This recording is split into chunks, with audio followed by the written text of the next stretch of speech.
Welcome to this session on Mastering OET Reading Part C. This is the section of the OET Reading subtest where many candidates feel the most pressure. But the truth is, it's not about being a genius. It's about understanding the strategy. Think of Part C as a detective game. Your job is to uncover what the writer really means, not just what they write on the page. By the end of this lecture, you'll have a full roadmap for approaching every Part C question with confidence. In Part C, you'll encounter two passages, each between 600 and 800 words. They are always related to healthcare, but the sources vary. Sometimes you'll see an extract from a professional medical journal. Other times it might be a website article, a research summary, or even an opinion piece by a healthcare professional.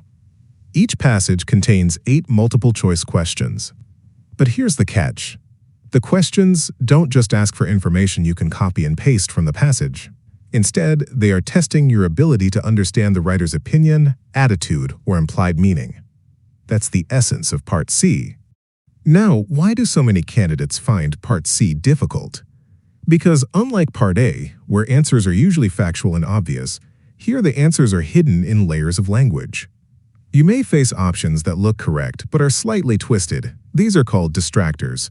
Writers also don't repeat the exact words used in the question. Instead, they use synonyms and paraphrases. So if you are looking only for word matches, you'll be misled. The real challenge of Part C is to detect tone, attitude, and implication, while filtering out attractive but incorrect distractors. The first golden rule: never start with the passage, always start with the question. Why? Because the question gives you your mission. If it asks what the writer suggests or implies, then you know not to waste time looking for raw facts. Instead, you need to focus on what's being hinted at. So underline the keywords in the question. Words like suggests, implies, attitude, or mainly argues. These tell you exactly what type of answer is required. Once you've read the question, take a quick skim through the passage before diving deep.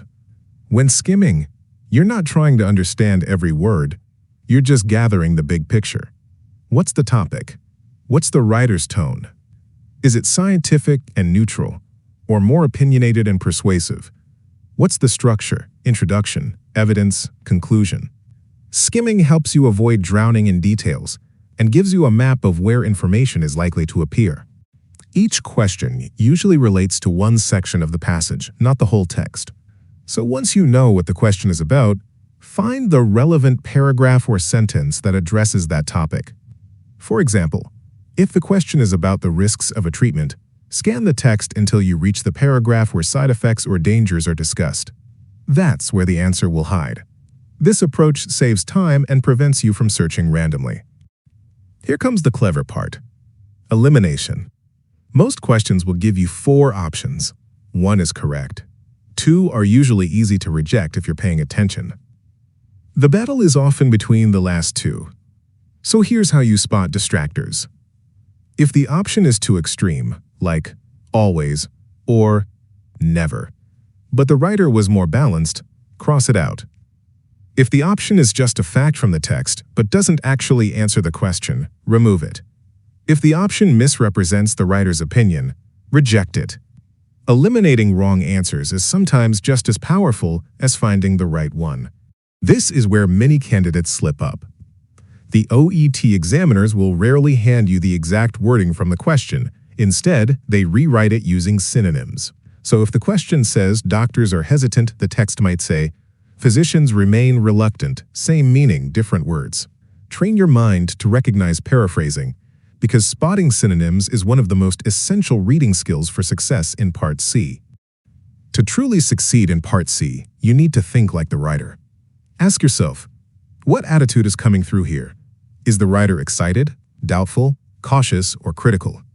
For example, if a writer says, while probiotics have shown some promise, more rigorous studies are required, the attitude is cautious, not enthusiastic, not dismissive, but careful.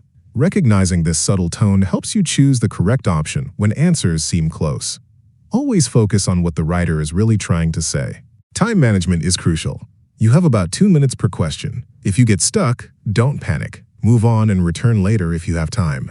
Another practical tip is to resist rereading the entire passage for every question. Instead, skim, locate, and target. Finally, practice with authentic OET-style texts. The more exposure you have, the faster your brain will recognize patterns of implication and tone. Let's put everything together. First, read the question before the passage. Then, skim the text for general context. Next, locate the section of the passage related to the question. After that, eliminate distractors by testing each option against the writer's meaning. Finally, pay attention to the writer's voice and implied attitude. Follow these steps consistently, and you'll feel much more confident in Part C. And here's the final thought I want to leave you with. Part C is not designed to trick you. It's not a trap. It's a puzzle. If you approach it calmly, step by step, you'll see that every puzzle piece connects. The question tells you where to look, the passage gives you the hints, and your job is simply to assemble them. So approach it like a challenge, not a threat. Turn what was once your weakness into your strongest skill.